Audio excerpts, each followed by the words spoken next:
কইরা দেখ। হে এত পোকাইলো করতে রে? সালাম ম্যানেজার সাহেব। ওয়ালাইকুম আসসালাম। ওই আলম উনি কি হইতেছে রে?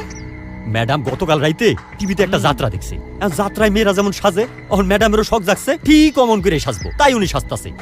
হ্যাঁ, ম্যাডামের মাথাটা কোনোদিন সারলো না, আজব চিড়িয়া বুঝলি। আর বললি তো গেছাং। আচ্ছা জাগা বাদ দে, আমার কাম আমি করি। এই সাইকেলটা ধর। হেই ব্রো, কি অবস্থা? শোনেন, আরে ওই যে ইন্সপেক্টর প্রকাশ আছে না, আর মিজান দুজনই মেরে ফেলেছে সিজার। কে? কি বললি? হ্যাঁ হায় আফসোস।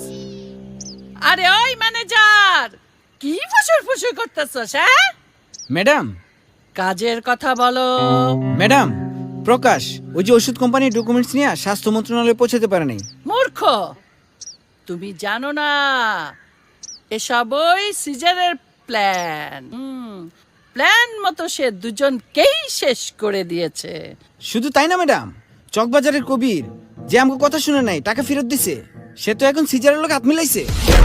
এসব কি বলছিস? হায় আফসোস, এসব কি বলছিস? হ্যাঁ আপা, ওই 6 বছর আগে চকবাজার রিয়েল এস্টেটের মালিক এবং তাদের লোকজনকে আমরা খুন করেছিলাম। সেই খুনের একমাত্র সাক্ষী এখন কবির।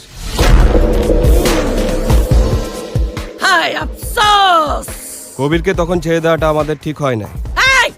এই যাত্রা পালার মেকআপ উঠা ওই কবিরে খাইতে হইব। তাড়াতাড়ি কর। হায় আফসোস, হায় আফসোস। খুন, তাড়াতাড়ি খুন।